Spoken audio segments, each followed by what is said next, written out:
قل يا عبادي الذين أسرفوا على أنفسهم لا تقنطوا من رحمة الله لنا بي بعد أما بعد يا أيها الذين آمنوا اتقوا الله حق تقاته ولا تموتن إلا وأنتم مسلمون يا أيها الناس اتقوا ربكم الذي خلقكم من نفس واحدة وخلق منها زوجها وبث منهما رجالا كثيرا ونساء واتقوا الله الذي تساءلون به والأرحام إن الله كان عليكم رقيبا يا أيها الذين آمنوا اتقوا الله وقولوا قولا سديدا يصلح لكم أعمالكم ويغفر لكم ذنوبكم ومن يطع الله ورسوله فقد فاز فوزا عظيما أما بعد فإن أصدق الحديث كتاب الله وخير الهدي هدي محمد صلى الله عليه وسلم وشر الأمور محدثاتها فإن كل محدثة بدعة وكل بدعة ضلالة. إخوة الإسلام, saudara kaum muslimin, para tetamu Allah rahimani wa rahimakumullah. Alhamdulillah, Allah subhanahu wa ta'ala kembali memberikan kesempatan kepada kita bersama untuk bisa duduk berkumpul di dalam masjid Rasulullah sallallahu alaihi wasallam, membaca ayat-ayat Allah subhanahu wa ta'ala ataupun hadis-hadis Rasulullah sallallahu alaihi wasallam. Dan itu merupakan di antara salah satu nikmat yang luar biasa Allah subhanahu wa ta'ala hadiahkan kepada kita bersama. Kemudian salawat beriringkan salam semoga senantiasa tercurahkan buat Nabi kita yang mulia Muhammad bin Abdullah sallallahu alaihi wasallam. Rasulullah sallallahu alaihi wasallam adalah salah seorang nabi yang paling mulia yang diutus oleh Allah Subhanahu wa taala kepada umat yang mulia pula. Sehingga di antara kewajiban kita kepada Rasulullah sallallahu alaihi wasallam adalah bagaimana kita senantiasa mengucapkan salam dan selawat kepadanya. Kaum muslimin ikhwatul Islam, di antara salah satu sifatnya adalah mencintai Rasulullah sallallahu alaihi wasallam. Dan mencintai Nabi sallallahu alaihi wasallam harus ada buktinya. Karena orang yang mengatakan cinta kepada Nabi terlalu banyak, tapi mereka tidak memiliki bukti. Sehingga dikala kita mencintai Nabi sallallahu alaihi wasallam harus kita buktikan dalam kehidupan sehari-hari. Mencintai Nabi sallallahu alaihi wasallam berarti harus kita mengenal siapa Nabi kita. Kita harus mempelajari sejarah Nabi sallallahu alaihi wasallam.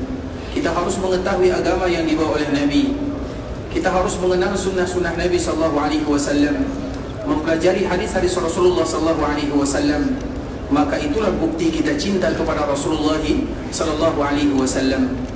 Sehingga cinta kita kepada Rasulullah sallallahu alaihi wasallam adalah cinta yang tidak bertepuk sebelah tangan. Makanya para ulama menyebutkan laisa sya'nu an tuhib walakinna sya'na an tuhab. Sebagaimana yang dinukilkan oleh Imam Ibnu Katsir di dalam kitabnya Tafsir Al-Quran Al-Azim. Dia menyebutkan sesungguhnya permasalahan kaum muslimin adalah bukan bagaimana mereka mencintai Nabi, tapi bagaimana supaya mereka dicintai oleh Nabi sallallahu alaihi wasallam. Arti daripada ungkapan ini ikhwatul Islam adalah seorang yang mencintai Nabi, dan semua kita mencintai Nabi sallallahu alaihi wasallam harus membuktikan bagaimana kecintaan kita kepada Rasulullah sallallahu alaihi wasallam.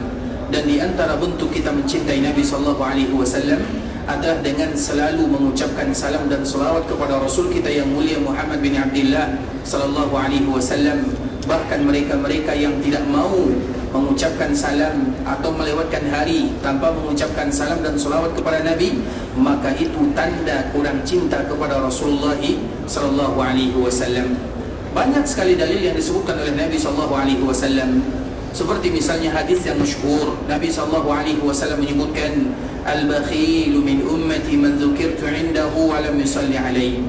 Orang yang kikir dari kalangan umatku bukan kikir dalam masalah dirham dan dinar, tapi mereka yang kikir mengucapkan salam dan selawat kepada Rasulullah sallallahu alaihi wasallam.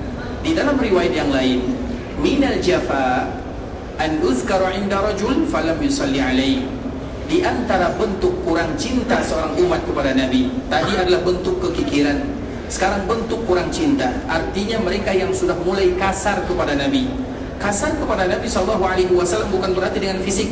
Kasar kepada Nabi sallallahu alaihi wasallam berarti sudah mulai berjarak hubungan dengan Nabi. Maka disebut dengan jafa.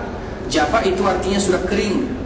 Di antara bentuk keringnya cinta seorang hamba kepada Nabi, apabila mereka melewati hari namun mereka tidak lagi mengucapkan salam dan salawat kepada Rasulullah sallallahu alaihi wasallam. Dan yang lebih parah lagi, Nabi sallallahu alaihi wasallam menyebutkan ancaman yang paling berat, man nasiya salati alayya, barang siapa di antara umat yang lupa karena orang yang kita cintai, tidak mungkin kita lupakan.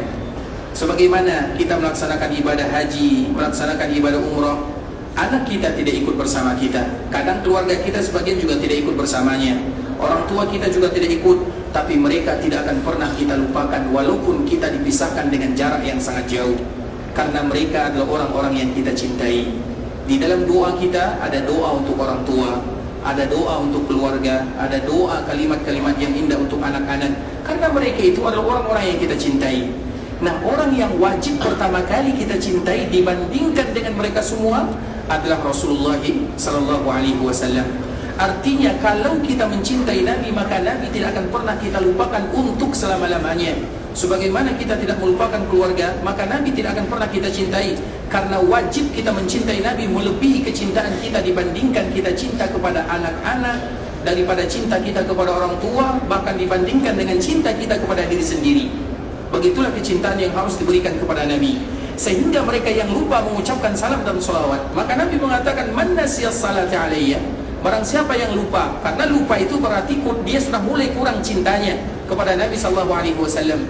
Barang siapa yang lupa mengucapkan salawat kepada Rasulullah sallallahu alaihi wasallam, dengarkan apa yang disebutkan oleh Nabi, nasiya khati'a tariqal jannah, maka bisa jadi nanti dia salah melangkah menuju surga Allah Subhanahu wa ta'ala. Kebalikannya, berarti barang siapa yang selalu dan senantiasa mengucapkan salam dan salawat kepada Nabi, dan itu merupakan di antara salah satu bukti dia mencintai Nabi, maka nanti Allah akan mudahkan langkahnya menuju ke dalam surga Allah Subhanahu wa ta'ala. Dan semoga Allah mudahkan langkah kita menuju surga Allah Subhanahu wa ta'ala dan dikumpulkan bersama Rasulullah sallallahu alaihi wasallam. Allahumma salli ala Muhammad wa ala ali Muhammad kama sallaita ala Ibrahim wa ala ali Ibrahim innaka Hamidum Majid. Allahumma barik ala Muhammad wa ala ali Muhammad kama barakta ala Ibrahim wa ala ali Ibrahim innaka Hamidum Majid. Ikhwatul Islam, saudara kaum muslimin, para tetamu Allah rahimani wa rahimakumullah. Alhamdulillah, kita bersyukur kepada Allah Subhanahu wa taala. Allah Subhanahu wa taala berikan kepada kita kesempatan untuk berada di kota Rasulullah sallallahu alaihi wasallam, kota Madinah, kota yang paling dicintai oleh Rasulullah sallallahu alaihi wasallam, dan kota yang dijaga oleh Allah Subhanahu wa taala. Sehingga di antara salah satu nama kota Madinah yang mungkin jarang bagi kita mendengarkannya, di antara salah satu nama kota Madinah adalah kota Al-Habibah. Al-Habibah merupakan di antara salah satu nama kota Madinah. Dan kita tahu apa makna daripada kata Al-Habibah. Al-Habibah itu artinya kota yang wajib bagi kaum muslimin untuk mencintainya atas perintah Rasulullah sallallahu alaihi wasallam. Maka di dalam riwayat yang dibawakan oleh Imam Bukhari menceritakan jikala Nabi sallallahu alaihi wasallam datang ke kota Madinah. Kota Madinah sebelum Nabi berada di dalamnya adalah kota yang tidak diminati, kota yang sakit, kota yang penuh dengan wabah, kota yang tidak diminati oleh orang untuk tinggal di dalamnya. Namun ketika Nabi berada di kota Madinah, maka semuanya berubah. Dan di antara perubahan tersebut adalah kecintaan kita kepada kota yang dicintai oleh Nabi sallallahu alaihi wasallam. Pertama kali Nabi sallallahu alaihi wasallam datang hijrah dari Mekah menuju Madinah, maka Nabi sallallahu alaihi wasallam berdoa kepada Allah, Allahumma habbib ilaina al-Madinah ka hubbina Makkah aw ashad wa sahihha. Ya Allah, tanamkan kecintaan kepada kami terhadap kota Madinah sebagaimana kami mencintai kota Mekah, atau jadikan kecintaan kami, perhatikan bahasa Nabi, atau jadikan kecintaan kami terhadap kota Madinah melebihi kecintaan kami terhadap kota Mekah Al-Mukarramah. Wasahiha, dan jadikan kota tersebut kota yang sehat, kota yang barokah, kota yang dimuliakan. Dan semua doa Nabi sallallahu alaihi wasallam dikabulkan oleh Allah Subhanahu wa taala. Bahkan di dalam riwayat yang dibawakan oleh Imam Muslim, Rasulullah sallallahu alaihi wasallam berdoa kepada Allah, dan Nabi ketika berdoa kepada Allah, Nabi mengawali dengan muqaddimah. Allahumma inna Ibrahim, ya Allah, sesungguhnya Nabi Ibrahim abduka wa khaliluk wa ana abduka wa rasuluk. Ya Allah, sesungguhnya Nabi Ibrahim adalah khalilmu, adalah nabimu, dan aku juga nabimu, dan aku adalah utusanmu. Ya Allah, Allahumma inna Ibrahim sa'alaka li ahli Makkah. Ya Allah, sesungguhnya Nabi Ibrahim meminta permintaan yang amat banyak terhadap penduduk Mekah, dan aku pun meminta permintaan yang amat banyak untuk penduduk Madinah. Sehingga kemudian setelahnya Nabi SAW berdoa dengan doa yang amat banyak sekali untuk penduduk Madinah. Maka dengan kalimat ini ya ikhwatul Islam, di antara salah satu nama kota Madinah adalah Al-Habibah, daerah yang wajib bagi kaum muslimin untuk mencintainya, karena kecintaan kita kepada kota Madinah adalah bagian daripada kita mencintai Nabi SAW. Dan Nabi amat sangat cinta kepada kota Madinah. Makanya kalau siapapun yang mencintai Nabi, wajib hukumnya bagi mereka mencintai apapun yang dicintai oleh Nabi. Semua yang dicintai Nabi, maka kita ikut cinta kepada apa yang dicintai oleh Nabi. Dan salah satu yang dicintai oleh Nabi adalah kampung halamannya. Maka di antara salah satu nama kota Madinah yang lainnya adalah kampung halaman Rasulullah, atau yang kita kenal dengan Baladu Rasulillahi sallallahu alaihi wasallam, atau yang lebih kita kenal dengan Madinatu Rasulillahi sallallahu alaihi wasallam, yaitu kotanya Rasulullah sallallahu alaihi wasallam.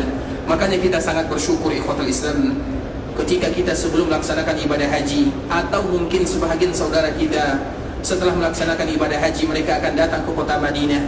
Walaupun kita berada di kota Madinah dalam waktu yang berbilang, mungkin hanya beberapa hari saja, namun di antara kenikmatan yang luar biasa Allah Subhanahu wa taala hadiahkan kepada kita ketika kita pernah menjadi tetangga Rasulullah sallallahu alaihi wasallam.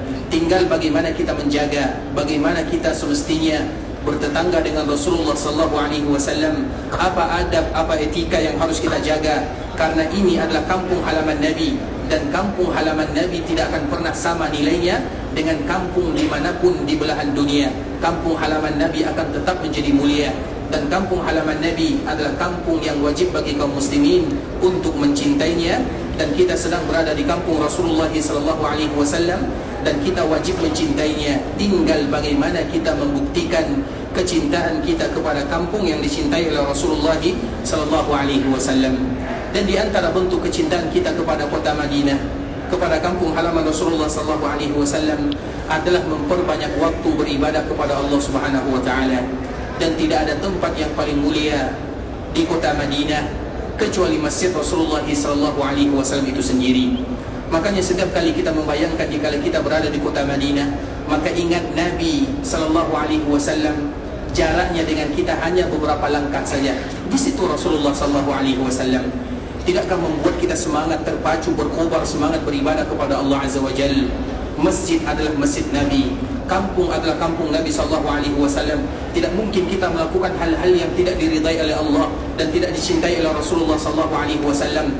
Perkara-perkara apapun yang membuat kita lalai, walaupun hukumnya mubah, tapi kalau melalaikan kita, maka jauhi itu semua, karena ini merupakan di antara momen yang langka bagi kita, dan kita tidak tahu kapan lagi Allah akan memberikan kesempatan kepada kita. Maka manfaatkanlah untuk beribadah kepada Allah Subhanahu wa taala demi mendapatkan kecintaan Allah dan juga kecintaan Rasulullah sallallahu alaihi wasallam. Dan di antara salah satu ibadah yang paling mulia yang bisa kita lakukan di dalam Masjid Nabawi, di samping kita salat, di samping kita baca Quran, di samping kita berdoa, di samping kita berzikir, adalah belajar agama Allah Subhanahu wa taala. Makanya Nabi sallallahu alaihi wasallam menyebutkan dalam hadis yang dikeluarkan oleh Imam Ibnu Majah, yang mana dari hadis inilah Imam Malik berani mengatakan bahawa kota Madinah lebih mulia daripada kota Mekah dalam sisi ini, bukan dalam semua sisi. Karena bagaimanapun Mekah lebih mulia daripada kota Madinah secara umum, tapi ada beberapa sisi yang menunjukkan bagaimana kemuliaan kota Madinah, dan salah satunya adalah hadis ini. Karena hadis ini satu-satunya hadis di dunia yang hanya bisa dilakukan di dalam Masjid Nabawi. Di Mekah tidak ada disebutkan oleh Nabi sallallahu alaihi wasallam. Di Masjid Mekah pun tidak disebutkan oleh Nabi. Apa hadisnya? Nabi sallallahu alaihi wasallam menyebutkan, "Man jaa masjidi hadza lam ya'tihi illa li khairin yata'allamuhu aw yu'allimuhu, fa huwa bi manzilatil mujahidi fi sabilillah, wa man jaa li ghairi dzalika fa huwa bi manzilatir rajul yanzuru ila mata'i ghairi." Nabi sallallahu alaihi wasallam menyebutkan barang siapa yang datang ke Masjid Nabawi, dan kita sedang berada di Masjid Nabawi, Kemudian tidaklah dia datang ke dalamnya kecuali menginginkan kebaikan. Dan di antara salah satu kebaikan yang mereka lakukan adalah belajar atau mengajar. Artinya mereka belajar agama Allah Azza wa Jalla. Selama mereka melakukan yang demikian, fahuwa bimanzilatil mujahidi fi sabilillah, maka mereka ibarat orang yang sedang berjihad di jalan Allah Subhanahu wa taala. Waktu kita walaupun hanya singkat saja antara maghrib dengan isya, tapi harapan kita kepada Allah sangat besar. Bagaimana kita dihitung sebagai orang yang mujahid. Berjihad dengan harta mungkin sulit bagi kita melakukannya. Berjihad dengan tenaga apalagi. Tapi kita masih bisa berstatus sebagai orang yang berjihad di jalan Allah Azza wa Jalla, terutama bagi kita yang ada di kota Madinah. Dan salah satunya adalah belajar di dalam Masjid Nabawi. Di dalamnya, kata Nabi sallallahu alaihi wasallam. Maka Nabi mengatakan, man ja'a masjidi hada, Nabi menunjuk masjidnya. Barang siapa yang datang ke masjidku ini, kemudian dia belajar atau mengajar, maka dia ibarat orang yang sedang berjihad di jalan Allah Subhanahu wa taala. Wa man jaa'a li ghairi dzalik. Namun apabila ada orang yang datang ke Masjid Nabawi tujuannya untuk yang lain, artinya tidak mau mendapatkan keutamaan yang disebutkan oleh Nabi sallallahu alaihi wasallam, fa huwa bi manzilatir rajul yanzuru ila mata'i ghairi. Maka pada waktu itu dia hanya ibarat seorang yang memperhatikan perhiasan yang dibawa pulang oleh saudara-saudaranya. Artinya bagi mereka yang belajar di sana, maka mereka membawa perhiasan dan warisan, dan tidak ada perhiasan dan warisan yang paling mulia kecuali warisan Rasulullah sallallahu alaihi wasallam. Dan itu merupakan di antara kemuliaan yang amat luar biasa ikhwatul Islam. Ketika Allah berikan kesempatan kepada kita berada di kota Madinah, duduk di dalam Masjid Nabawi, maka banyak sekali nilai-nilai pahala yang bisa kita dapatkan. Dan di antara salah satunya adalah berstatus sebagai orang yang sedang berjihad di jalan Allah Subhanahu wa taala. Dan semoga kita mendapatkan kemuliaan tersebut. Kemudian ikhwatul Islam, kita akan kembali melanjutkan pembahasan kita yang sebelumnya, yang mana sebelumnya kita telah menjelaskan bagaimana kita setelah selesai melaksanakan ibadah umrah. Kemudian setelah kita selesai melaksanakan ibadah umrah secara sempurna, karena kita akan melakukan haji tamattu'. Orang yang melakukan haji tamattu', maka mereka akan melaksanakan umrah secara sempurna, kecuali kalau seandainya mereka ada halangan. Kita contohkan ikhwatul Islam, seperti misalnya, ini sekedar contoh ya, seperti misalnya dikala ada seseorang yang ingin melaksanakan ibadah haji tamattu'. Haji tamattu' itu lakukan umrah secara sempurna dulu. Kemudian tiba-tiba dia sudah berniat hajinya haji tamattu'. Namun qaddarallah dia sakit misalnya. Ketika ingin pergi ke Mekah, terpaksa dia masuk ke rumah sakit dan dia tidak bisa umrah bersama yang lainnya. Dan dia terbaring di rumah sakit dan dia sudah berniat. Maka dalam keadaan demikian ikhwatul Islam, boleh baginya untuk merubah niatnya. Yang tadinya kalau seandainya dia berniat melaksanakan haji tamattu', maka boleh bagi dia untuk merubah hajinya dengan haji qiran. Itulah gunanya ikhwatul Islam. Makanya antara haji qiran dengan haji tamattu' ini dua ibadah haji yang saling membantu antara satu dengan yang lainnya. Ibunda kita Aisyah radhiyallahu taala anha dan juga wanita-wanita yang lainnya yang dulu mereka ikut berhaji bersama Nabi sallallahu alaihi wasallam, ada di antara mereka yang melaksanakan haji tamattu'. Ada pula di antara mereka yang melaksanakan haji qiran. Nabi salah satunya orang yang melaksanakan haji qiran. Karena dikala Nabi sallallahu alaihi wasallam berangkat dari Madinah menuju Makkah Al-Mukarramah, perjalanan yang dilakukan kurang lebih 6 hari 6 malam lamanya. Kemudian sampailah Nabi sallallahu alaihi wasallam di Makkah pada tanggal 4 Zulhijjah. Sampainya Nabi sallallahu alaihi wasallam di Makkah adalah pada tanggal 4 Zulhijjah. Dan kita tahu haji yang dilakukan oleh Nabi sallallahu alaihi wasallam adalah haji yang amat mulia, yang paling mulia, karena hari Arafahnya bertepatan dengan hari Jumat. Jarang ikhwatul Islam, kita tidak tahu tahun ini hari Arafah jatuh pada tanggal berapa, kita tidak tahu, karena kita belum selesai lagi bulan Zulqa'dah, belum selesai. Artinya ikhwatul Islam, Nabi hajinya hari yang paling mulia, hari Arafah, bertemu dengan hari yang mulia, yaitu hari Jumat. Nah, kalau seandainya hari Arafah Nabi adalah hari Jumat, berarti pertanyaannya, hari apa Nabi sallallahu alaihi wasallam sampai di Mekah? Siapa jawab angkat tangan? Hari? Betul nih? Baik, Masya Allah, warakallahu baik, silakan. Bisa dikira, Masya Allah. Barakallahu. Berarti Nabi SAW sampai di Mekah hari Ahad. Salah jawabannya ya. Masya Allah, barakallahu. Berarti Nabi SAW sampai di Mekah hari Ahad. Tanggal hari Arafah. Hari Arafah tanggal berapa? Tanggal 9 dikurangi. Berarti tanggal 8 hari Kamis. Tanggal 7? Tanggal 6? Tanggal 5? Tanggal 4? Ahad jawabannya. Baik, artinya ikhwatul Islam, Nabi SAW sampai di Mekah pada hari Ahad, tanggal 4 Zulhijjah. Karena hari Arafah yang dilakukan oleh Nabi SAW bertepatan dengan hari Jumat. Nah, permasalahannya ikhwatul Islam, ketika Nabi SAW sampai di Mekah Al-Mukarramah, banyak di antara mereka yang awalnya niatnya adalah tamattu', namun berubah menjadi qiran. Artinya merubah niat dalam ibadah, kalau seandainya bisa dirubah tidak menjadi masalah, dari yang tinggi kepada yang bawah. Seperti misalnya kita masuk ke dalam Masjid Nabawi, dan kita waktu itu ikhwatul Islam kita sedang terlambat, kemudian kita ingin melaksanakan salat zuhur. Tiba-tiba ada orang yang salat zuhur, maka akhirnya salat yang kita lakukan ini, yang tadi niatnya zuhur, kita rubah menjadi salat sunat karena kita ingin salat zuhur berjamaah bersama kaum muslimin. Otomatis niat kita berubah. Nah, merubah niat seperti ini boleh atau tidak? Boleh atau tidak? Boleh atau tidak? Sulit menjawab ya. Berbeda ulama di sini. Ada yang mengatakan boleh, ada yang mengatakan tidak. Tapi ikhwatul Islam, ingat kaedahnya merubah niat dari yang atas ke bawah tidak menjadi masalah. Tapi dari bawah ke atas itu yang masalah. Dari wajib ke sunat tidak menjadi masalah. Tapi yang tidak boleh itu, kita misalnya ingin salat sunat, tiba-tiba kita ingin melakukan salat wajib, padahal kita sudah takbir Allahu Akbar, dan niat kita adalah sunat, kemudian kita merubah niat, saya akan melakukan salat zuhur misalnya, boleh atau tidak? Ya. Itu yang tidak boleh. Contoh yang lebih mudah lagi, misalnya ikhwatul Islam, kita ingin berpuasa wajib, mengqadha. Kita pernah dulu mengqadha, atau kita ingin melakukan qadha puasa. Tiba-tiba ikhwatul Islam, kita tidak jadi ingin mengqadha puasa, kita rubah saja menjadi puasa misalnya Senin Kamis, boleh atau tidak? Boleh. Tapi niat kita sudah puasa Senin Kamis, tiba-tiba kita ingat, oh dulu pernah saya meninggalkan satu puasa, saya rubah niatnya menjadi puasa wajib, boleh atau tidak? Tidak boleh. Bisa dipahami?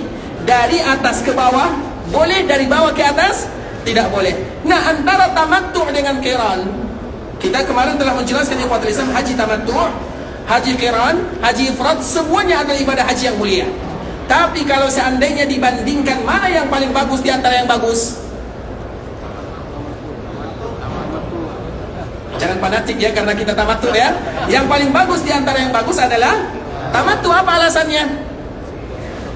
Karena Nabi yang memerintahkan umatnya untuk melakukannya, itu alasannya. Artinya Nabi tidak akan mungkin memerintahkan kepada umatnya kecuali yang terbaik dan yang dimudahkan oleh Allah Subhanahu wa taala. Sehingga kalau ada orang yang berniat haji tamattu, tiba-tiba dia merubah niatnya kepada qiran, boleh atau tidak? Boleh. Itulah masalahnya. Makanya ibunda kita Aisyah dikala berhaji, niatnya di sini tamattu, tiba-tiba sampai di Mekah, datang bulan. Ketika datang bulan atau halangan, dia tidak bisa tawaf sebagaimana yang lain tawaf. Dia tidak bisa melakukan apa-apa. Artinya ya ikhwatul Islam, maka di saat itulah ibunda kita Aisyah merubah niatnya menjadi haji qiran. Bisa dipahami? Dan Nabi pun melakukan haji qiran, ada alasan yang lain. Aisyah melakukan haji qiran, ada alasan yang lain. Alasan orang melakukan haji qiran itu berbeza-beza, sehingga haji qiran itu ikhwatul Islam merupakan di antara salah satu alternatif bagi mereka yang tidak bisa melakukan haji tamattu dengan alasan yang berbeza-beza. Seperti misalnya ada di antara kita yang melakukan perjalanan sampai di Mekah pingsan atau sakit, dan banyak kejadian seperti itu ikhwatul Islam. Dia tidak mungkin kita paksakan melakukan ibadah umrah, maka dia pun akhirnya dibawa ke rumah sakit, berbaring di sana, bisa jadi kita tidak tahu, yang namanya sakit kita tidak tahu. Kemudian dia sudah berniat tamattu, maka orang seperti ini dirubah niatnya menjadi ibadah qiran. Atau misalnya bagi kita yang jarak dengan melaksanakan ibadah haji tidak terlalu lama, seperti misalnya orang haji melakukan haji dimulai pada tanggal 8 Zulhijjah, Kemudian mereka berangkatnya pada tanggal 3 atau tanggal 2 Zulhijjah, atau tanggal 3 Zulhijjah, atau tanggal 4 Zulhijjah. Sehingga jaraknya tidak terlalu lama, 4 atau 5 hari sahaja. Kemudian ketika mereka pergi ke sana, tiba-tiba istrinya berhalangan. Nah, orang yang seperti ini, istrinya berhalangan dan dia sudah berniat, maka dirubah niatnya menjadi haji qiran. Karena dia juga tidak akan bisa melakukan ibadah tawaf. Dan dia sudah berniat sebagaimana yang lainnya, maka hendaklah pada waktu itu dia merubah hajinya dengan haji qiran. Bisa dipahami sampai di sini? Dan kiaskanlah, atau boleh dikiaskan dengan contoh-contoh yang lainnya, yang mana itu merupakan sesuatu yang tidak mungkin dilakukan ibadah umrah, atau yang kita kadang dengan tawaf kudumnya, maka di saat itulah nanti akan berubah niatnya menjadi qiran. Oleh karenanya ikhwatul Islam, ibadah qiran atau haji qiran itu artinya tidak terpisah. Orang yang melaksanakan haji qiran, niatnya dari miqat Madinah atau dari miqat mana saja itu tidak terputus sampai mereka selesai melaksanakan ibadah haji. Niatnya nyambung, sehingga pakaian ihramnya juga tidak boleh ditanggalkan. Yang laki-laki apalagi, kalau yang perempuan itu boleh diganti, tapi mereka tetap dengan niat ihramnya. Bisa dipahami, maka disebut dengan qiran. Sehingga orang yang qiran ini niatnya pertama kali dia memasuki miqat, maka dia sudah berniat untuk melaksanakan umratan wa hajjah. Labbaik Allahumma umratan wa hajjah. Jadi niatnya langsung umrah, kemudian langsung melaksanakan ibadah haji. Sedangkan kita haji tamattu, lafaznya bagaimana kemarin? Labbaik Allahumma umratan saja, karena hajinya nanti kita akan kembali mengulang pada tanggal 8 Zulhijjah.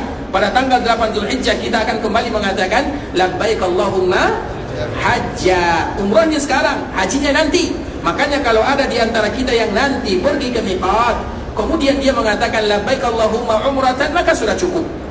Karena hajjannya, labbaik Allahumma hajjannya itu nanti pada tanggal 8 Zulhijjah. Kemudian ikhwatul Islam, orang yang melaksanakan ibadah umrah seperti yang kita lakukan ibadah haji tamattu', tentunya umrah yang kita lakukan tidaklah menghabiskan waktu yang amat lama. Sedangkan kalau seandainya nanti Allah mudahkan bagi kita, dan semoga Allah mudahkan bagi kita bersama, terutama di dalam melaksanakan ibadah yang mulia ini pada tanggal 8 Zulhijjah.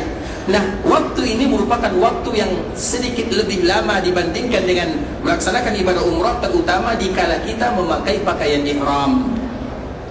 Sehingga ikhwatul Islam, dari situlah kita harus berhati-hati, terutama yang kita kenal dengan larangan-larangan ihram.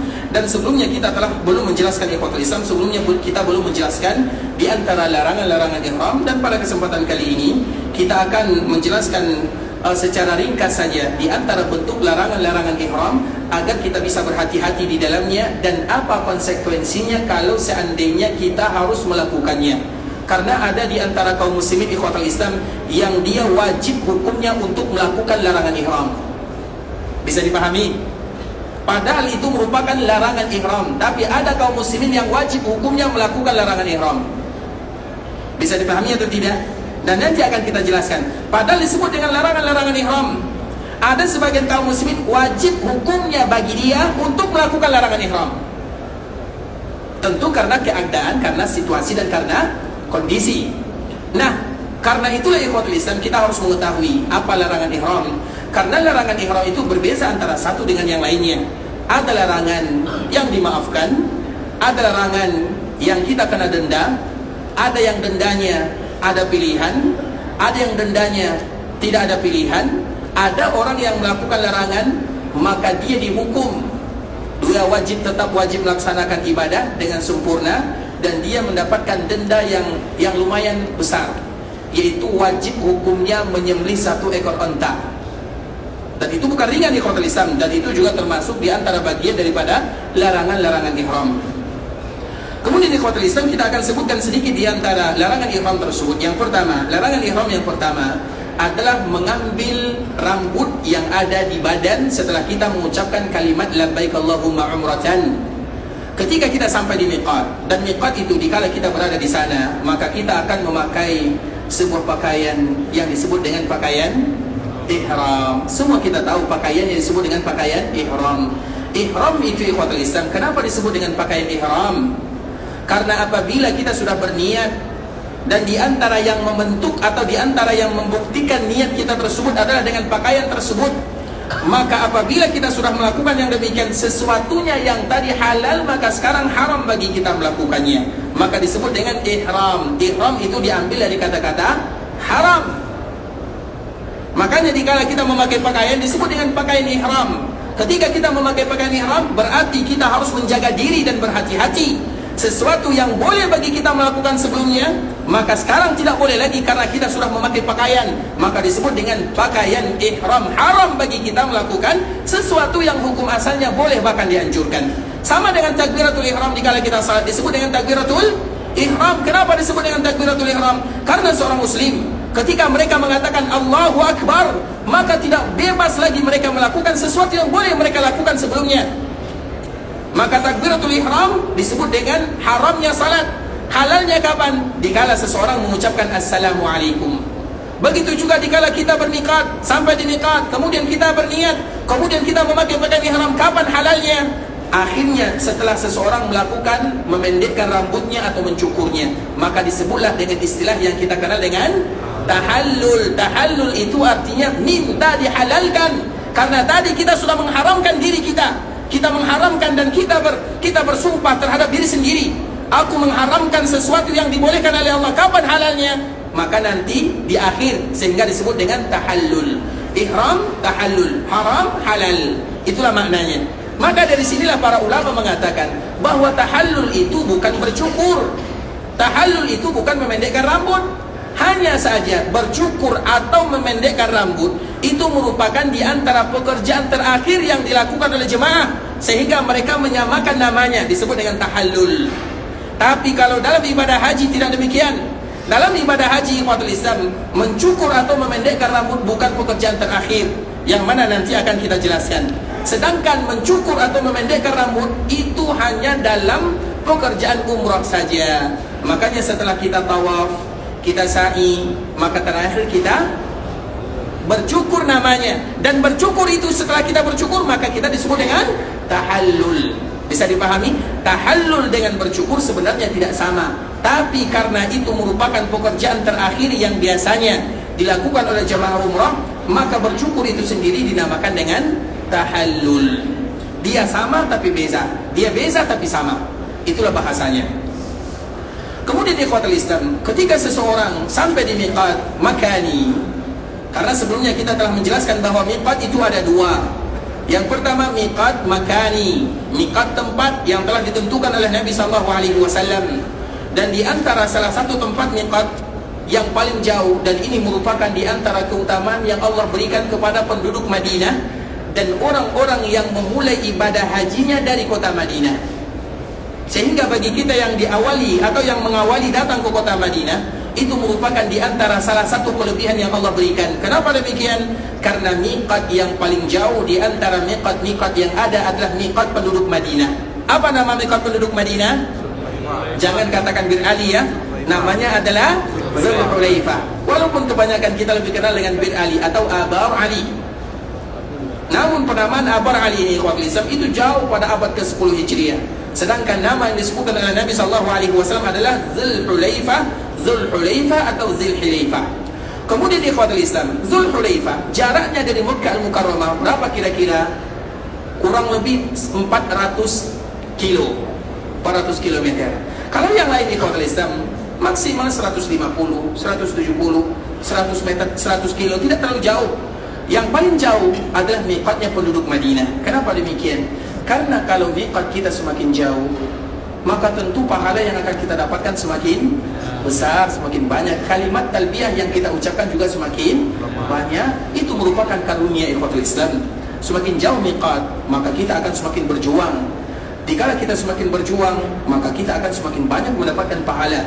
Makanya bisa kita mengatakan bahwa di antara salah satu miqat yang paling jauh adalah miqat penduduk Madinah, dan itu adalah hadiah serta bonus dari Allah Subhanahu wa taala kepada penduduk Madinah atau orang-orang yang memulai ibadahnya dari kota Madinah. Hunna lahunna waliman ata ilaihinna. Dia untuk dia, artinya untuknya penduduk Madinah dan orang-orang yang datang ke sana. Maka disebut dengan miqat makani, yaitu miqat tempat yang telah ditentukan oleh Nabi SAW. Dan kita kaum muslimin jangan pernah melewati tempat yang telah ditentukan oleh Nabi SAW bagi kita yang ingin melaksanakan ibadah haji dan umrah kecuali kita memakai pakaian ihram di sana. Kemudian ikhwatul Islam, sedangkan miqat yang kedua disebut dengan miqat zamani. Miqat zamani adalah miqat waktu, dan miqat waktu telah kita sebutkan sebelumnya. Firman Allah Subhanahu wa taala, "Al-hajju ashhurum ma'lumat." Sesungguhnya ibadah haji yang kalian lakukan, al-hajju ashhurum ma'lumat, itu berada di bulan-bulan yang telah dijelaskan oleh Allah Subhanahu wa taala. Dan bulan-bulan haji itu adalah bulan Syawal, bulan Zulqa'dah, dan 10 awal bulan Zulhijjah. Kurang lebih jumlahnya 90 hari. Mulai dari hari raya Idul Fitri sampai hari raya Idul Adha, maka ini semuanya disebut dengan bulan-bulan haji. Dan itulah makna daripada firman Allah, Al-hajju ashhurum ma'lumat, dan itulah miqat zamani. Miqat zamani tadi telah kita jelaskan. Sedangkan miqat makani itu adalah miqat di mana kita nanti akan memulai kalimat-kalimat yang indah di sana. Kemudian ikhwatul Islam, dikala kita sampai di miqat, maka yang harus pertama kali kita perhatikan di antara larangannya, jangan mengambil rambut yang ada di anggota tubuh kita dengan sengaja. Ingat baik-baik ikhwatul Islam, karena rambut, kita harus tahu, rambut itu artinya semua bulu yang ada di tubuh, itu rambut namanya. Itu adalah di antara bentuk ujian dari Allah Subhanahu wa taala kepada kita. Rambut yang ada di tubuh, ada yang boleh diambil, ada yang wajib diambil, ada yang tidak boleh diambil. Itu kaedahnya. Dan itu di dunia. Makanya di antara salah satu nikmat yang Allah berikan kepada penduduk surga, orang yang ada di surga, mereka tidak lagi memiliki rambut di tubuhnya. Sedangkan di dunia ikhwatul Islam, semua kita ada rambutnya. Bahkan kalau ada orang yang tidak ada rambut di tubuhnya, maka dianggap aneh atau kelainan dan yang semisalnya. Tapi kalau di akhirat, artinya ikhwatul Islam, ada rambut yang di tubuh kita ini betul-betul membuat kita risih, mendatangkan bau dan yang semisalnya. Kita tahu itu semua. Ada yang dianjurkan, bahkan diwajibkan bagi kita mengambilnya. Ada di antara kita yang wajib menjaganya. Nah, bagaimanapun terlepas daripada itu semua ikhwatul Islam, intinya itu merupakan ujian dari Allah Subhanahu wa taala kepada manusia. Maka rambut yang ada di tubuh, ambil yang Allah perintahkan, tinggalkan yang Allah larang. Karena nanti di antara salah satu bentuk keberhasilannya ada di akhirat sana. Karena nanti di akhirat Allah akan hilangkan itu semua. Nah, di dunia ini ikhwatul Islam, itu merupakan bagian daripada ujian dari Allah Subhanahu wa taala. Namun dikala kita sedang berihram, maka tidak boleh bagi kita mengambil satu pun rambut yang ada di tubuh, kecuali tidak sengaja bagi kita melakukannya. Itulah cerita. Rambut yang mana saja. Oleh karenanya ikhwatul Islam, itu merupakan di antara salah satu syarat yang pertama, kecuali kalau seandainya akan memberikan mudarat. Makanya Allah Subhanahu wa taala menyebutkan di dalam Al-Qur'an, "Wala tahrikus ru'usakum hatta yablugha al-hadyu mahillah." Allah Subhanahu wa taala mengatakan terkhusus rambut yang ada di kepala, jangan pernah kalian mencukur rambut kalian, mengambilnya sampai hadyu. Hadyu itu kalau bahasa kitanya adalah dam. Makanya dam itu nama sebenarnya adalah al-hadyu. Kalau dam itu lebih identik kepada orang yang kena denda. Orang yang kena denda, baik karena meninggalkan kewajiban atau karena melakukan larangan, maka itu baru disebut dengan dam namanya. Sedangkan bagi kita yang haji tamattu, kita ini haji tamattu, maka kita nanti akan membayar untuk menyembelih. Maka sembelihan kita itu disebut dengan al-hadyu. Itu perbedaannya. Walaupun sebagian kita lebih menamakan dengan istilah dam, karena biasanya dam itu lebih identik kepada orang yang kena hukum lah bahasa kitanya, kafarat, karena dia melakukan larangan atau meninggalkan kewajiban, maka disebut dengan dam. Sedangkan kita yang berhaji tamattu, apa salah kita? Tidak ada. Apa yang kita lakukan sehingga kita harus membayar denda? Tidak ada. Tapi kita tetap memotong hewan kurban atau tetap memotong kambing, maka disebut dengan hadyu. Bukan karena kita bersalah, tapi itu adalah bentuk rasa syukur kita kepada Allah Subhanahu wa taala. Maka di antara dua nama ini, walaupun hanya sekedar penamaan, tapi kita ingin menyebutkan mana hakikat yang sebenarnya. Mana yang disebut dengan dam, mana yang disebut dengan hadyu, yang dilakukan oleh orang yang berhaji tamattu dan yang berhaji qiran itu lebih identik kepada al-hadyu. Kemudian Allah Subhanahu wa taala mengatakan, "Wala tahliku ru'usakum." Jangan kalian mengambil rambut yang ada di kepala kalian hatta yablughal hadyu mahillah, sampai hadyu itu sampai pada tempatnya. Sampai pada tempatnya kapan? Sampai pada tempat ini ikhwatul Islam, yaitu pada tanggal 10 Zulhijjah. Makanya tidak boleh bagi kita mengambil rambut yang ada di kepala kecuali pada tanggal 10. Kita tahu nanti, kita akan jelaskan nanti amalan yang kita kerjakan pada tanggal 10 Zulhijjah. Tanggal 10 Zulhijjah, hari raya. Di antara yang kita lakukan adalah mencukur rambut. Dikala kita mencukur rambut, di saat itu pula lah kita memotong hewan yang disebut dengan hadyu tadi. Makanya jalan selamat ikhwatul Islam, dan nanti akan kita kembali mengulangnya. Hadyu yang kita sembelih, usahakan disembelih pada tanggal 10 Zulhijjah atau setelahnya, tanggal 11, 12 dan 13. Kenapa demikian? Karena Allah Subhanahu wa taala menyebutkan hatta yablughal hadyu mahillah. Karena nanti kalau boleh bagi kita menyembelih sebelum tanggal tersebut, maka boleh juga hukumnya bagi kita mencukur rambut sebelumnya. Maka tentunya tidak konsisten namanya. Artinya ikhwatul Islam, walaupun terjadi perbezaan para ulama dan nanti akan kita kembali ulang, tentunya kita bagi kaum muslimin akan mencari jalan yang paling aman, apalagi masalah memberikan yang terbaik, karena kita akan melaksanakan ibadah haji. Apalagi bagi kita ini adalah haji yang pertama, dan haji yang pertama itu disebut dengan haji Islam. Sedangkan mereka yang haji kedua, haji ketiga, itu tidak sama dengan haji yang pertama. Haji yang kedua, yang ketiga, sesempurna apapun, namun nilainya tidak akan sama dengan haji yang pertama. Maka haji yang pertama itu ikhwatul Islam, usahakan semaksimal mungkin, sesempurna, sesuai dengan kemampuan kita. Kalau kita tidak mampu, baru kita mengatakan, ya Allah, ini berada di luar kesanggupanku, dan Allah tahu siapa yang sanggup, siapa di antara kita yang tidak sanggup. Maka lakukanlah yang terbaik ikhwatul Islam. Apalagi ini merupakan haji yang pertama kita. Haji yang pertama disebut dengan haji Islam.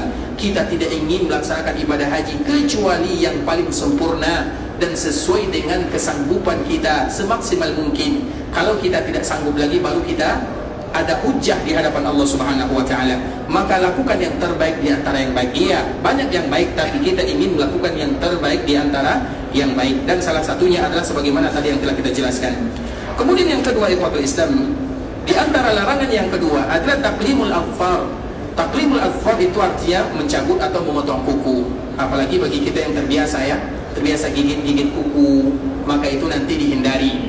Kemudian yang ketiga adalah at-tib. At-tib itu artinya minyak wangi. Orang yang melaksanakan ibadah haji ataupun orang yang melaksanakan ibadah umrah, sebelum mereka sampai di miqat, maka tidak boleh bagi mereka memakai wewangian di pakaiannya, dan boleh bagi mereka memakai wewangian di badannya. Dua hal yang harus kita bezakan. Seperti contohnya, besok kita akan pergi melaksanakan ibadah umrah dan kita akan pergi ke Makkah Al-Mukarramah. Kemudian biasanya pembimbing akan mengatakan kita akan memakai pakaian ihram dari sini, supaya nanti di miqat tidak terlalu menyulitkan, karena orang ramai, banyak antrian, tidak mungkin kita baru mengganti pakaian di sana. Kemudian ikhwatul Islam, sampai di miqat nanti kita sudah lengkap pakaiannya, walaupun ada yang mungkin tinggal sedikit menanggalkan saja, tapi pakaian ihramnya sudah dipakainya. Itu biasanya yang diingatkan oleh pembimbing, dan itu adalah untuk kemudahan. Dan itu adalah untuk kemudahan bagi jemaah sendiri, dan itu tidak ada masalahnya. Makanya banyak akan kita dapatkan, banyak di antara kaum muslimin yang mereka sudah memakai pakaian ihram mulai dari sini, demi kemudahan mereka dikala mereka sampai di miqat. Nah, ketika kita sudah memakai pakaian ihram, sebelum kita memakai pakaian ihram, maka kita pakai, kalau laki-laki misalnya, untuk menghilangkan bau, ada apa namanya? Deodoran namanya. Atau misalnya ada minyak-minyak wangi yang dilapkan di badannya, boleh atau tidak? Kalau di badan tidak menjadi masalah. Kalau di badan, sebelum kita berniat, sebelum kita sampai di miqat. Tapi jangan di pakaian ihram. Pakaian ihram kita itu ikhwatul Islam, biarkan apa adanya, karena kita beribadah kepada Allah. Begitu juga dengan ibu-ibu. Kalau seandainya ada di antara kita yang bawa keluarga, maka ingatkan kepada mereka jangan memakai wewangian. Pakaian-pakaian ihram itu biarkan tampil sebagaimana kita tampil apa adanya. Yang laki-laki, ibu-ibu yang perempuan juga tampil apa adanya. Jangan pakai poles-polesan, apalagi banyak poles-poles yang nanti kita tidak tahu namanya. Jangan dipakai. Kenapa demikian? Kita tampil untuk Allah Subhanahu wa ta'ala. Dan semakin seseorang itu ikhwatul Islam ada muncul darinya sesuatu yang tidak bagus menurut pandangan manusia, tapi itu muncul karena ibadah kepada Allah, ingat itu adalah momen doa dikabulkan oleh Allah Subhanahu wa ta'ala. Tidakkah kita mendengarkan hadis Rasulullah sallallahu alaihi wasallam, rubba rajulin ash'az a'bar? Tidakkah kalian tahu ada seseorang yang dia sudah kusut masai, penampilannya sudah buruk, rambutnya tidak lagi teruruskan, berantakan, namun kalau seandainya dia mengangkat kedua tangannya bermohon kepada Allah, ya Allah, maka Allah akan kabulkan doa dan permintaannya. Itulah momen kita sekarang ini, ikhwatul Islam. Momen kita itu yang kita cari. Makanya kita di dalam melaksanakan ibadah, penampilan tidak perlu terlalu diperhatikan. Bukan berarti kita tidak bersih, lain ceritanya, tapi tampil apa adanya, bersih ala kadarnya. Dan salah satunya tidak memakai wangian. Begitu juga dengan perempuan. Sehingga wangian itu tidak boleh melekat di pakaian, tapi kalau di badan yang ala kadarnya sebagaimana yang tadi kita contohkan, silahkan. Ustaz, nanti bagaimana kalau masih ada tersisa wanginya? Yang tersisa itu adalah tidak menjadi masalah. Tapi di awalnya di badan boleh, tapi di pakaian maka tidak boleh bagi kita untuk melakukannya. Sehingga sebagian untuk kehati-hatian ikhwatul Islam, kita lihat pakaian ihram yang kita pakai, kalau seandainya nanti kita cuci seperti biasa, cuci dengan menggunakan deterjen, selesai. Tidak usah pakai pewangi ini, pewangi itu, karena kita beribadah kepada Allah Azza wa Jalla. Ini disebut dengan pakaian ihram, pakaian yang mulia. Iya, mungkin dia tidak ada bau indahnya, wanginya, tapi itu wangi di sisi Allah Subhanahu wa ta'ala. Makanya masalah ini harus kita perhatikan. Orang yang berihram harus mereka menjauhi yang namanya wewangian.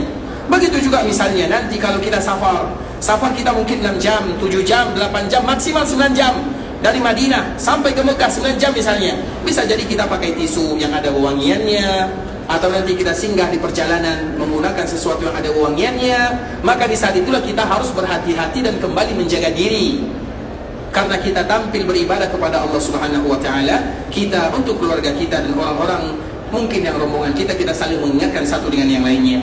Oleh karenanya ikhwatul Islam, masalah wewangian kalau di badan sebelumnya boleh, tapi di pakaian tidak boleh. Sedangkan apabila kita sudah mengucapkan labbaik Allahumma umratan, maka jauhi sejauh-jauhnya. Makanya kalau kita lihat, perhatikan ikhwatul Islam, terutama bagi kita yang haji dan yang umrah, biasanya ada sabun itu ikhwatul Islam. Biasanya kalau di hotel-hotel yang ada di Mekah, sabunnya bulat kecil kan. Kalau kita cium sabunnya, itu sabunnya sabun alami, tidak ada baunya. Kalau seandainya demikian, hanya sekedar membersihkan tanpa ada wanginya, maka tidak menjadi masalah. Karena memang itu desainnya atau memang dikhususkan bagi mereka yang melaksanakan ibadah haji dan yang melaksanakan ibadah umrah.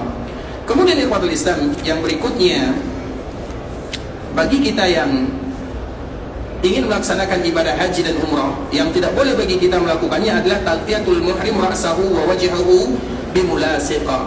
Tidak boleh bagi seseorang yang melaksanakan ihram, baik ihram untuk haji ataupun ihram untuk umrah, menutup kepalanya dan menutup wajahnya dengan sesuatu yang menempel. Berarti misalnya ikhwatul Islam, misalnya nanti kita menggunakan pakaian ihram. Kadang-kadang pakaian ihram di bis, misalnya di bis kita sudah lewat miqat, kemudian kita kadang-kadang biasanya di dalam mobil, di dalam bis kita tidur di dalamnya. Kemudian kadang-kadang kita tidur, kita lupa, kadang-kadang karena terlalu dingin kita tutup badan, karena kita terbiasa melakukan yang demikian, maka nanti kita saling mengingatkan. Atau karena cuaca panas, maka kita jadikan ihram untuk menutup kepala, maka itu tidak boleh dilakukan dengan sesuatu yang menempel. Berarti kalau yang tidak menempel maka tidak menjadi masalah. Payung dan yang semisalnya silahkan. Bahkan dianjurkan bagi kita melakukan yang demikian, terutama di musim haji, karena kemungkinan kita tahu haji kemarin itu panasnya luar biasa, mungkin 52-53. Tahun ini kemungkinan juga sama. Artinya ikhwatul Islam, kita tentu menjaga diri. Bagaimana ibadah yang mulia ini betul-betul maksimal untuk Allah Subhanahu wa ta'ala. Makanya yang tidak boleh itu sesuatu yang menempel. Berarti yang tidak menempel manfaatkanlah, bahkan dianjurkan untuk menjaga diri kita sendiri. Begitu juga dengan muka ini tidak boleh ditutup. Berarti boleh tidak kita memakai masker nantinya? Boleh atau tidak? Boleh atau tidak? Boleh. Bagi yang sakit. Bagi yang sehat? Dah selesai jawabannya. Artinya boleh bagi yang mungkin ada diperintahkan oleh dokter, kamu harus pakai masker karena nanti bisa jadi ini, bisa jadi itu. Tapi insya Allah ikhwatul Islam, semua kita yang melaksanakan ibadah ini semoga diberikan kesehatan oleh Allah Subhanahu wa taala. Batuk, pilek dan yang semisalnya itu adalah di antara salah satu semua jemaah haji pernah melakukan atau merasakan yang demikian. Bahkan tidak ada haji tanpa ada batuk dan pilek di dalamnya. Semuanya, kami sudah 15 tahun ikhwatul Islam. Kalau sudah salat berjemaah, apalagi setelah haji, kita kan belum haji nih, masih batuknya belum kedengaran. Tapi kalau sepulang haji, Allahu Akbar kata imam, itu semuanya seolah-olah berlomba batuk-batuk di dalam masjid Rasulullah SAW. Dan itu biasa, perkara yang biasa. Artinya ikhwatul Islam, dan alhamdulillah, artinya insya Allah semoga Allah berikan kesehatan. Kalau kita tidak membutuhkan masker, maka jangan dipakai. Kalau yang wanita saja ikhwatul Islam, dianjurkan bagi mereka tidak boleh menutup mukanya. Apalagi kita yang laki-laki. Yang perempuan, yang para ulama saja mereka mengatakan sebagian yang harus menutupnya, yang sebagian seperti ini. Kalau seandainya dikala melakukan ibadah yang mulia di saat mereka ihram, tidak boleh melakukannya, bagaimana dengan yang laki-laki? Jadi nanti ikhwatul Islam, memakai masker jangan dilakukan bagi kita yang tidak dianjurkan. Tapi kalau seandainya dokter yang menganjurkan kamu tidak bisa kecuali pakai ini, maka baru dilakukan itu karena uzurnya. Bisa dipahami? Kemudian ikhwatul Islam, sebagaimana hadis Rasulullah SAW, janganlah kalian memakai sesuatu yang menutup kepala dan juga amaim. Amaim itu sesuatu yang menutup kepala, surban ataupun yang semisalnya. Kemudian yang ketiga, yang kelima, di antara salah satu yang tidak boleh kita memakainya ikhwatul Islam adalah memakai pakaian yang berjahit. Memakai pakaian yang berjahit ini kita harus mengetahui bersama. Pakaian yang berjahit itu adalah ihramnya. Berarti selain ihram boleh atau tidak? Jam tangan ada tidak yang berjahit? Banyak, silahkan pakai. Atau misalnya tas yang kecil, biasanya kan setiap kita harus bawa tas kan? Itu tasnya berjahit atau tidak? Semua yang tidak ada hubungannya dengan pakaian, karena yang dilarang itu adalah pakaian ihram. Pakaian ihramnya itu jangan berjahit. Sedangkan yang lainnya, ikat pinggang, boleh tidak kita pakai? Boleh, bahkan diwajibkan kalau bagi kita yang tidak bisa mengikat kuat-kuat, karena nanti bahaya. Ya kan? Dan banyak ikat pinggang itu yang bahkan semuanya berjahit. Jadi yang berjahit itu adalah pakaian ihramnya. Sedangkan pendukungnya atau aksesoris yang ada di badan kita ini juga tidak menjadi masalah. Kacamata ataupun yang semisalnya itu tidak menjadi masalah. Dan itu ikhwatul Islam, pakaian yang berjahit itu maksud di antara salah satu maksudnya adalah yaitu pakaian yang akan membentuk tubuh kita. Makanya ini anjuran bagi kita yang memakai pakaian ihram. Ingatlah baik-baik ikhwatul Islam, pakaian ihram itu jangan dijadikan sebagai bentuk pakaian. Makanya apa namanya biasanya yang untuk ibu-ibu, untuk apa? Peniti, tahu peniti? Makanya nanti bagi kita yang berpakaian ihram jangan pakai peniti. Bisa dipahami? Karena bisa jadi itu membentuk bagian tubuh. Atau sekarang ada pakaian ihram yang apa namanya? Yang ada ikatnya, memang betul-betul sudah diikat. Biarkan pakaian ihram sebagaimana tampil apa adanya ikhwatul Islam. Maka itulah yang disebut dengan al-makhid. Itulah yang disebutkan oleh para ulama dengan al-makhid. Karena kita tidak memakai pakaian, kita memakai pakaian ihram. Maka dengan itulah para ulama menjelaskan bahwa di antara salah satu yang dilarang itu adalah memakai pakaian yang membentuk tubuhnya. Kemudian ikhwatul Islam, begitu juga dengan mereka yang memakai sandal yang menutup tumitnya. Kalau memakai sepatu, dikala kita melaksanakan ihram, boleh atau tidak? Boleh atau tidak? Silakan, tidak menjadi masalah. Selama sepatunya tidak menutup tumitnya. Kalau menutup tumitnya baru tidak boleh. Apakah ada sepatu yang tidak menutup tumit? Di sini banyak. Makanya di sini biasanya bentuk sepatunya itu tidak menutup tumit. Karena supaya nanti orang tidak melakukan larangan-larangan ihram. Yang menutup tumit itu sepatu yang ada di kita. Karena memang desainnya seperti itu ikhwatul Islam. Makanya nanti kita lihat sepatu yang tipis-tipis di bawahnya. Itu adalah di antara bentuk solusi. Artinya orang memakai sepatu, namun kalau tidak menutup tumit maka tidak menjadi masalah. Yang masalah itu kalau sudah menutup tumitnya. Dan ini merupakan di antara bentuk larangan-larangan ihram ikhwatul Islam. Dan untuk yang perempuan, maka mereka tidak boleh memakai sarung tangan. Tidak boleh bagi mereka memakai sarung tangan. Dan juga tidak boleh bagi mereka untuk menutup wajahnya. Kecuali bagi mereka yang mengatakan kalau seandainya bercadar ikhwatul Islam. Kita tahu ada cadar disebut dengan niqab, ada menutup muka. Makanya di zaman Nabi SAW itu para wanita ikhwatul Islam itu bisa dipisahkan dengan laki-laki. Rombongan laki-laki, rombongan perempuan. Kalau sekarang bisa dipisahkan atau tidak? Sulit ikhwatul Islam. Bahkan kita yang laki-laki lah yang menjaga perempuan, baik itu keluarga kita ataupun nanti rombongan kita, maka sulit dipisahkan. Artinya ikhwatul Islam, maka di saat itulah kalau ada di antara perempuan atau para wanita yang mereka mengatakan cadar itu wajib, dan kalau seandainya mereka tetap memakainya maka juga tidak menjadi masalah, tapi tidak dianjurkan karena ada cadar yang langsung menempel di wajah, ada yang menutup muka yang tidak menempel di wajah. Sebenarnya yang dianjurkan itu adalah yang tidak menempel. Makanya nanti akan kita temukan sebagian wanita memakai peci kemudian mereka tutup. Itulah yang mereka lakukan di antara salah satu solusinya. Bahkan ada juga nanti wanita-wanita yang memakai masker. Kalau untuk wanita, maka itu terjadi perbezaan para ulama, dan itu tergantung kepada pendapat yang mereka ambil. Ini merupakan di antara salah satu beberapa hal yang telah kita sampaikan ikhwatul Islam berkaitan dengan larangan-larangan ihram, dan insyaallah besok kita akan kembali menyambung pembahasan kita ini, dan semoga Allah Subhanahu wa taala mudahkan bagi kita bersama. Dan sambil menunggu waktu kita akan membacakan beberapa pertanyaan, dan semoga Allah Subhanahu wa taala mudahkan bagi kita untuk menjawabnya. Pertanyaannya ikhwatul Islam yang pertama pada hari ini, bolehkah kita memanggil haji kepada orang yang belum haji? Boleh atau tidak? Boleh atau tidak? Boleh atau tidak? Ya, kalau boleh sudah selesai.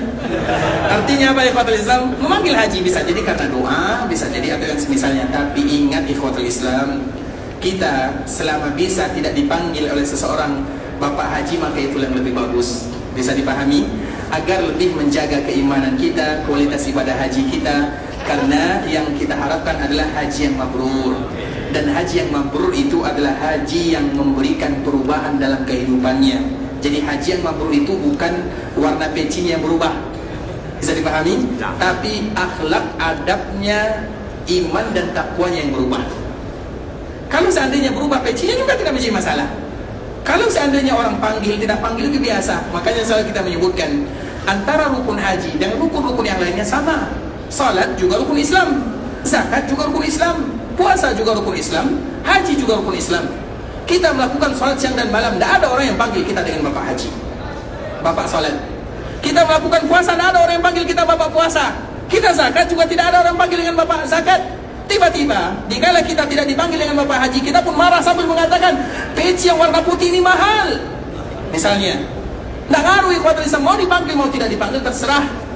Kita hanya mengharapkan keridhaan Allah Subhanahu wa taala, dan itu berat.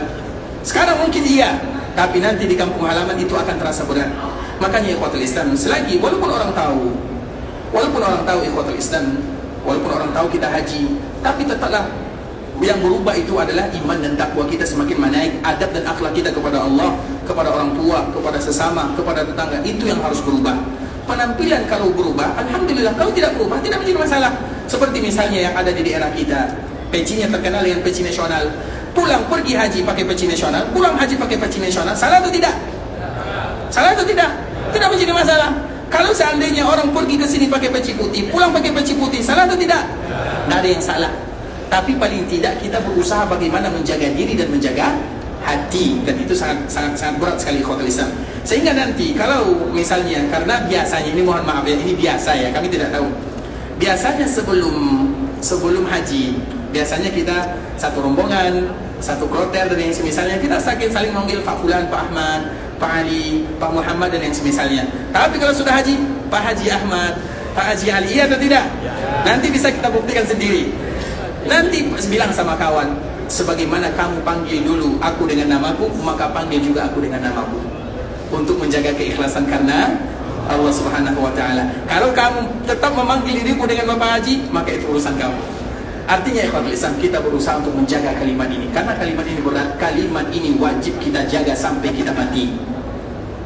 Haji yang mabrur itu tandanya adalah dengan amal dan ibadah. Sampai kapan? Sampai kita dipanggil oleh Allah Subhanahu wa ta'ala. Dan semoga Allah betul-betul memberikan kepada kita haji yang mabrur, dan dengannya kita ditutup usia kita dengan husnul khatimah. Karena itu adalah di antara tanda haji yang mabrur, yaitu mereka yang selalu melakukan kebaikan dalam kehidupannya. Kemudian pertanyaan yang berikutnya ikhwatul Islam,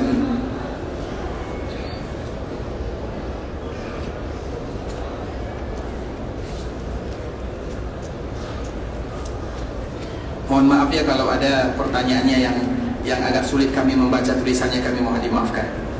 Jadi kami mengundurkan tulisan tersebut di waktu yang lainnya. Kemudian pertanyaan berikutnya, ikhwatul Islam, Ustaz, di antara cukur umrah dengan cukur haji, sehabis Jumrah Aqabah, saya besok lamanya 27 hari, sehingga kalau saya cukur gundul pada waktu umrah boleh, karena dimungkinkan rambut sudah tumbuh sewaktu cukur di waktu tahallul haji.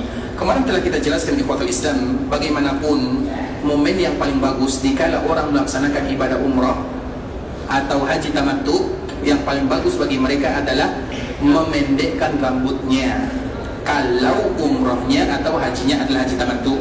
Walaupun banyak masanya. Kenapa demikian? Karena itu merupakan di antara anjuran Nabi SAW. Walaupun kalau ada di antara mereka yang mencukurnya, maka juga tidak menjadi masalah. Seperti misalnya kita besok akan pergi ke Mekah Al-Mukarramah, kemudian akhirnya kita mencukur rambut. Kenapa kita cukur? Karena hari ini atau besok sampai di hari haji waktunya masih lama dan kemungkinan rambut masih tumbuh. Walaupun demikian keadaannya, ikhwatul Islam, namun memendekkan rambut bagi orang yang akan melaksanakan ibadah haji lebih diutamakan daripada mereka yang mencukur habis rambutnya. Terlepas daripada itu semua, karena itu adalah anjuran daripada Rasulullah SAW. Sampai di sini pembahasan yang bisa kita jelaskan, ikhwatul Islam. Semoga Allah Subhanahu wa taala senantiasa memberikan kesehatan, keberkahan, kemudahan, kelancaran, taufik dan hidayah kepada kita bersama. Allah Subhanahu wa taala ampunkan dosa kita, dosa orang tua kita, dosa saudara-saudari kita, dosa keluarga kita, dosa guru-guru kita, dosa tetangga kita, dosa orang-orang yang pernah berbuat baik kepada kita dan seluruh kaum muslimin. Allahumma ighfirli wa li Allahumma ighfir lana wa li walidina wa lil mu'minina wal mu'minat. Kalau ada di antara kita yang ingin pergi melaksanakan ibadah umrah, kemudian mereka akan melaksanakan ibadah haji, semoga Allah Subhanahu wa taala memberikan kemudahan dalam perjalanannya. Allah berikan kelancaran dalam setiap urusannya. Allah jadikan umrah mereka adalah umrah yang mabrurah, wa sa'yan mashkura, wa dzamban maghfura. Dan juga Allah Subhanahu wa taala berikan kepada kita haji yang mabrur. Dan semoga Allah Subhanahu wa taala menjaga kita, menjaga keluarga kita, dan sebagaimana Allah kumpulkan kita di kota Rasulullah SAW, di Masjid Nabawi, kita pun bermohon kepada Allah agar Allah kumpulkan kita di dalam surga untuk selama-lamanya. Kita tutup dengan mengucapkan doa kafaratul majlis. Subhanakallahumma bihamdika asyhadu an la ilaha illa anta astaghfiruka wa atubu ilaik. Wa sallallahu wa sallim ala nabiyyina Muhammadin wa ala alihi wa sahbihi wa sallam tasliman katsira. Mohon maaf ya Pak ya, karena waktu tinggal 1 menit. Insyaallah besok ya. Karena kejauhan dan juga kami mungkin juga tidak tahu dengar suaranya, insyaallah besok ya. Baik, barakallahu fiik, Allah jika khairan. Kita tutup dengan doa kafaratul majlis. Subhanakallahumma wa bihamdika asyhadu an la ilaha illa anta astaghfiruka wa atubu ilaik. Assalamualaikum warahmatullahi wabarakatuh.